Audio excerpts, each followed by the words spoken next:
Good morning guys. चलिए start करते हैं 9 अप्रैल के इम्पोर्टेंट करंट अफेयर्स। आज का हमारा पहला क्वेश्चन है, विप्रो के नए सीईओ और एमडी किसे नियुक्त किया गया है? श्रीनिवास पल्लिया ये विप्रो के नए सीईओ और एमडी बने हैं। इन्होंने किसका स्थान लिया है? तो थियरी डेलापोर्ट का, जिन्होंने 6 अप्रैल को अपने पद से इस्तीफा दे दिया।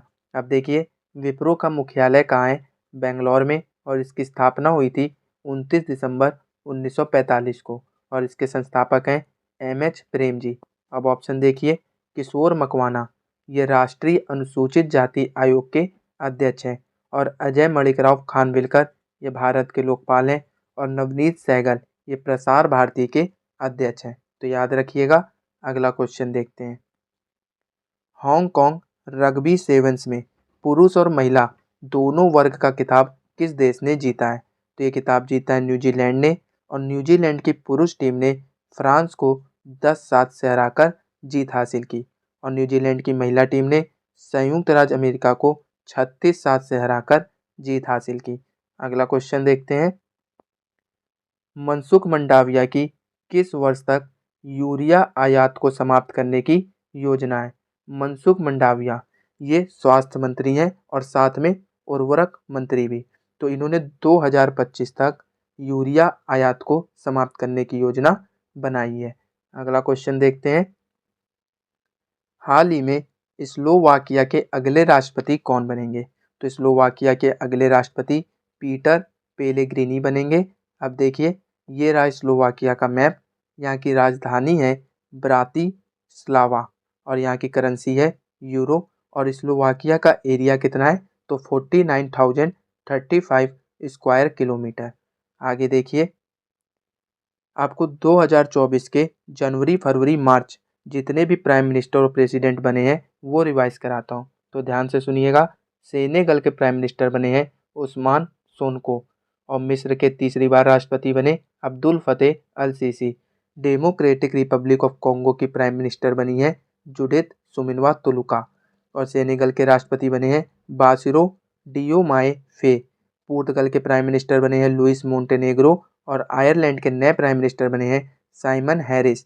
फिलिस्तीन के नए प्राइम मिनिस्टर मोहम्मद मुस्तफ़ा, और हंगरी के राष्ट्रपति तामस सुल्याक, और पाकिस्तान के प्रधानमंत्री शहबाज शरीफ, और पाकिस्तान के राष्ट्रपति आसिफ अली जरदारी, और इंडोनेशिया के प्रेसिडेंट प्रबोवो सुबियांतो, और यमन के पीएम अहमद अवद बिन अल सल्वाडोर के प्रेसिडेंट नयाब बुकेले, और कजाकिस्तान के पीएम उल्जास बेक्टेनोव, फिनलैंड के प्रेसिडेंट एलेक्जेंडर स्टव, और कोमोरोस के प्रेसिडेंट अजाली असोमानी।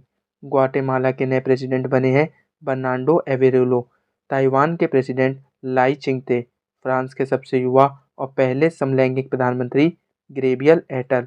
चार के पीएम सक्सेस मसरा, और डेमोक्रेटिक रिपब्लिक ऑफ कॉन्गो के प्रेसिडेंट बने हैं फेलिक्स त्शेसिकेदी। तो ये 2024 में जितने भी प्राइम मिनिस्टर और प्रेसिडेंट बने थे वो मैं आपको रिवाइज कराया हूँ, तो याद रखिएगा। अगला क्वेश्चन देखते हैं, रक्षा मंत्रालय द्वारा आयोजित पहली त्रिसेवा योजना सम्मेलन को क्या कहा जाता है? तो इस सम्मेलन को कहा गया परिवर्तन चिंतन। अब इसका उद्देश्य क्या है? तो सेना, नौसेना और वायुसेना के बीच बेहतर संयुक्ता और एकीकरण हासिल करना। अब ये सम्मेलन कहाँ पर हुआ था? तो महाराष्ट्र में ये सम्मेलन हुआ था। आगे देखिए, अगला क्वेश्चन, 2024 फॉर्मूला वन जापानी ग्रैंड प्रिक्स किसने जीता है? तो ये जापानी ग्रैंड प्रिक्स रेस जीती है मैक्स वेरस्टेपेन ने। अब देखिए, 2024 में मैक्स वेरस्टेपेन ने ये अपनी तीसरी ग्रैंड प्रिक्स जीती है। इससे पहले बहरीन ग्रैंड प्रिक्स और सऊदी अरब ग्रैंड प्रिक्स भी मैक्स वेरस्टेपेन ने जीती थी। अब देखिए, मैक्स वेरस्टेपेन के साथी हैं सर्जियो पेरेज, इन्होंने दूसरे स्थान पर रहे, और फेरारी के कार्लोस सेंज पोडियम पर तीसरा स्थान हासिल किया। अब ये जो कार्लोस सेंज है, इन्होंने ऑस्ट्रेलियाई ग्रैंड प्रिक्स जीती थी, उसमें ये विनर रहे थे, उसमें मैक्स वेरस्टेपेन हार गए थे। अगला क्वेश्चन देखते हैं, हाल ही में किस आईआईटी में सरलीकृत 5G प्रायोगिक लाइसेंस लॉन्च किया गया? तो ये लॉन्च किया गया है आईआईटी मद्रास में। अब देखिए, उत्तर प्रदेश सरकार ने बेहतर आपदा प्रबंधन के लिए आईआईटी रुड़की के साथ समझौता करने का फैसला किया है। आईआईटी गुवाहाटी ने उन्नत स्वास्थ्य देखभाल के लिए स्वस्थ परियोजना का उद्घाटन किया। भारतीय नौसेना ने आईआईटी कानपुर के साथ नवाचार और अनुसंधान के लिए समझौता ज्ञापन पर हस्ताक्षर किए। आईआईटी रोपड़ के शोधकर्ताओं ने सतलज में एक दुर्लभ धातु टैंटलम की खोज की है। अगला क्वेश्चन देखते हैं। हाल ही में दुनिया का पहला डाक टिकट कॉपर टिकट के 250वें स्थापना वर्ष का समारोह कहाँ आयोजित हुआ? तो ये समारोह आयोजित हुआ है बिहार के पटना में। अब बात करें हम कॉपर टिकट की, तो ये कॉपर टिकट दुनिया का पहला डाक टिकट था जिसे बिहार के पटना से लॉन्च किया गया। उस समय डाक को दूसरी जगह पहुंचाने के लिए शुल्क के तौर पर इस टिकट का यूज करते थे। आगे देखिए, हाल ही में किसके द्वारा voice cloning tool voice engine का अनावरण किया गया? तो इस वॉइस इंजन का अनावरण ओपन एआई के द्वारा यूज किया गया है। अब ये क्लोनिंग टूल है क्या? तो ये क्लोनिंग टूल है, जैसे आप कोई स्क्रिप्ट लिखते हैं या कंटेंट लिखते हैं और आप अपनी आवाज़ 20 सेकंड तक रिकॉर्ड करके इस टूल को देते हैं, तो ये एनालिसिस करके उस पूरे कंटेंट और स्क्रिप्ट को आपकी वॉइस में बोलेगा। ठीक है, अगला क्वेश्चन देखते हैं। हाल ही में किस राज्य सरकार ने हिमालय में GLOF के खतरों का आकलन किया है? तो GLOF के खतरों का आकलन उत्तराखंड की सरकार ने किया है। अब GLOF क्या है? तो ये है glacier lake outburst floods, Hindi में हिमनद झील विस्फोट बाढ़। अब देखिए, ये रहा उत्तराखंड का मैप। अब उत्तराखंड की राजधानी है देहरादून और यहाँ के सीएम है पुष्कर सिंह धामी और उत्तराखंड के गवर्नर हैं गुरजीत सिंह। अभी उत्तराखंड के मुख्यमंत्री ने हिमालयन बास्केट लॉन्च किया है और समान नागरिक संहिता लागू करने वाला पहला राज्य उत्तराखंड बना है। और उत्तराखंड के मुख्यमंत्री ने नशे के खिलाफ धामी अभियान शुरू किया। उत्तराखंड सरकार ने बाहरी लोगों द्वारा कृषि भूमि खरीदने पर प्रतिबंध लगाया है। संयुक्त सैन्य अभ्यास सूर्य किरण का 17वां संस्करण पिथौरागढ़ उत्तराखंड में आयोजित हुआ। 10 दिवसीय उत्तराखंड महोत्सव कहाँ हुआ? लखनऊ में। अगला क्वेश्चन देखते हैं। हाल ही में भारतीय तटरक्षक बल का जलीय केंद्र कहाँ स्थापित किया गया है?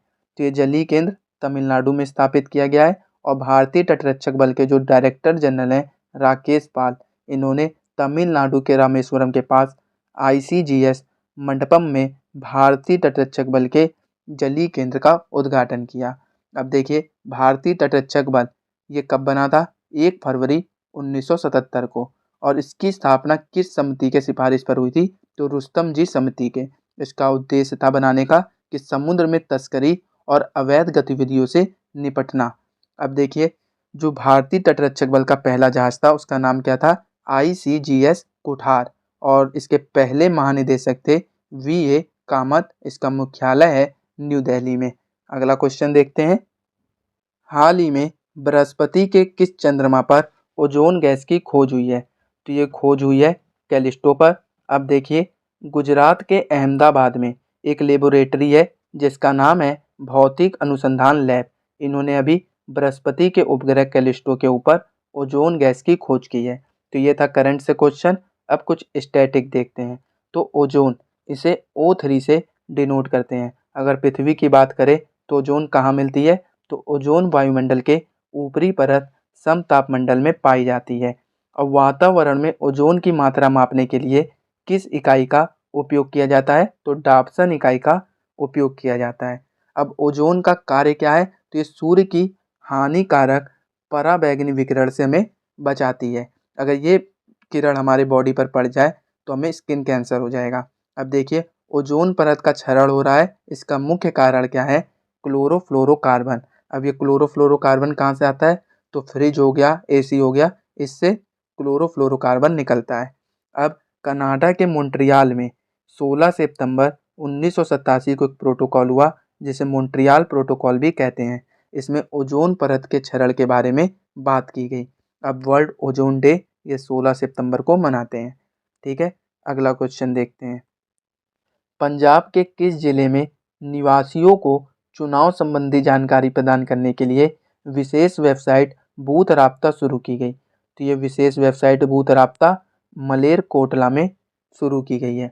पंजाब ने मलेरकोटला जिले में बूथ राब्ता नामक एक अनूठी पहल शुरू की है, जिसका उद्देश्य है लोगों को चुनाव संबंधी जानकारी उपलब्ध कराना। और इस पहल को भारत के उप चुनाव आयुक्त हृदेश कुमार और पंजाब के मुख्य चुनाव अधिकारी सिबिन सी से सराहना मिली है।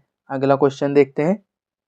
द आइडिया ऑफ डेमोक्रेसी पुस्तक के लेखक कौन है? तो इस पुस्तक के लेखक हैं सैम पित्रोदा। आगे देखिए, आपको 2024 की 10 इंपॉर्टेंट बुक रिवाइज कराता हूँ, तो ध्यान से सुनिएगा। Ashwin Prabhu, sculpted stones mysterious of Mamallapuram. S D Muni की dabbling in diplomacy. Shobhana K Nair, Ramvilas Paswan, the weather vane of Indian politics. Chitra Banerjee की पुस्तक है an uncommon love, the early life of Sudha Narayana Murthy. M J Akbar, Gandhi a life in 3 campaigns. Madhav Godbole, Babri Masjid, Ram Mandir दुविधा। रघुराम राजन की बुक है ब्रेकिंग द माउल्ट, री imaging India's economic future. Huma Qureshi की book Zeba, an accidental superhero. Twinkle Khanna की book welcome to paradise. और Sharmistha Mukherjee, Pranab, my father, a daughter remembers. ये 2024 की 10 important book थी जो मैंने आपको रिवाइज कराई। आगे देखते हैं। तो दोस्तों, ये थे आज के इम्पोर्टेंट करंट अफेयर्स जो कि एग्जाम के पॉइंट ऑफ व्यू से इम्पोर्टेंट थे। अगर आपको क्लास पसंद आई हो तो वीडियो को लाइक कीजिए, सब्सक्राइब कीजिए और शेयर कीजिए। और बेल आइकन को जरूर दबाइएगा ताकि वीडियो अपडेट आपको सबसे पहले प्राप्त हो। और ये रहा आपका लास्ट क्लास में पूछा हुआ क्वेश्चन, इसका आंसर देखते हैं। हाल ही में अमेरिका और किस देश ने एआई की परीक्षण सुरक्षा पर समझौता किया है? तो ये समझौता किया है अमेरिका और ब्रिटेन ने। आगे देखिए, ये रहा आपके लिए क्वेश्चन, इसका आंसर आप कमेंट बॉक्स में दीजिएगा। अप्रैल 2024 में गिनीज वर्ल्ड रिकॉर्ड द्वारा दुनिया के सबसे बुजुर्ग जीवित व्यक्ति का खिताब किसे दिया गया है? तो इसका आंसर आप कमेंट बॉक्स में दीजिए। और अगर आपको इस क्लास की पीडीएफ चाहिए तो आप हमारे टेलीग्राम चैनल को ज्वाइन कर सकते हैं, यहाँ से आपको पीडीएफ मिल जाएगी। और टेलीग्राम चैनल का लिंक डिस्क्रिप्शन में है।